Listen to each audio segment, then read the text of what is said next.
నమస్తే. Welcome to Andhraprabha. నేను లక్ష్మి.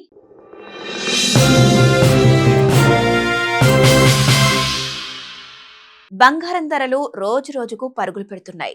ఈ రోజు కూడా బంగారం ధర భారీగా పెరిగింది. తులం బంగారం ధర 1,50,000కు చేరువ కావడానికి ఎంతో కాలం పట్టేలా కనిపించడం లేదు. అలాగే కిలో వెండి 3,00,000కు చేరువవుతోంది. ఇక ఇవాళ హైదరాబాద్ మార్కెట్లో బంగారం, వెండి ధరలు ఎలా ఉన్నాయో చూద్దాం.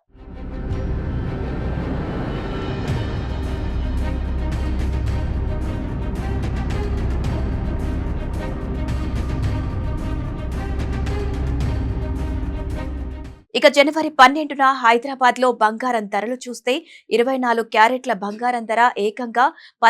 1,690 పెరిగి 1,40,460 నుంచి 1,42,150 చేరింది.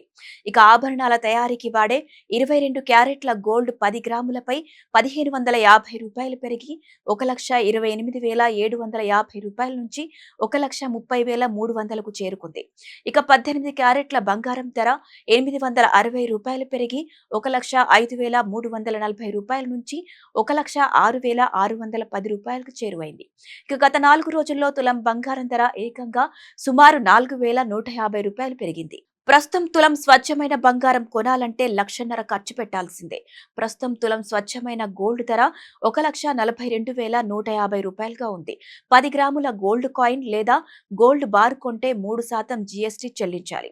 అంటే జీఎస్టీతో కలిపి 10 గ్రాముల గోల్డ్ ధర 1,46,414 ఉంది. మేకింగ్ ఛార్జెస్ కూడా కలుపుకుంటే తులం బంగారం కాయిన్ లేదా బిస్కెట్ కొనడానికి రూ. 1,50,000 చెల్లించక తప్పదు. ఇక మరోవైపు వెండి ధర కూడా భారీగా పెరిగింది. ఇవాళ కిలో వెండిపై ఏకంగా రూ. 12,000 పెరిగింది. ప్రస్తుతం కిలో వెండి రూ. 2,87,000గా ఉంది. తులం వెండి రూ. 2,870గా కొనొచ్చు. మల్టీ కమోడిటీ ఎక్స్చేంజ్ లో బంగారం, వెండి ధరలు భగ్గుమన్నాయి. గోల్డ్ ఫిబ్రవరి ఫ్యూచర్స్ 1.43% అంటే రూ. 1,981 పెరిగి 1,40,800 ధరల్లో ట్రేడ్ అవుతుండగా, సిల్వర్ మార్చ్ ఫీచర్స్ 3.60% అంటే 9,104 పెరిగి రూ. 2,61,829 ధరల వద్ద ట్రేడ్ అవుతోంది. అంతర్జాతీయ మార్కెట్లో ఔన్స్ బంగారం ధర $4,500 పైనే ట్రేడ్ అవుతోంది. ప్రస్తుతం $4,565.27 దగ్గర ట్రేడ్ అవుతుండగా, ఔన్స్ వెండి ధర $80 అంటే $83.26 దగ్గర ట్రేడ్ అవుతోంది. అయితే యుఎస్ డాలర్ ఇండెక్స్ పడిపోవడం, ఫెడరల్ రిజర్వ్ చైర్మన్ పై దర్యాప్తు, ప్రపంచ అనిశ్చితులు బంగారం ధరల పెరగడానికి ప్రధాన కారణాలుగా కనిపిస్తున్నాయి. ఇదిలా ఉండగా దేశీయ స్టాక్ మార్కెట్లు కూడా నష్టాల్లోనే కొనసాగుతున్నాయి. మరోవైపు వెండి ధర కూడా భారీగా పెరగడం విశేషం.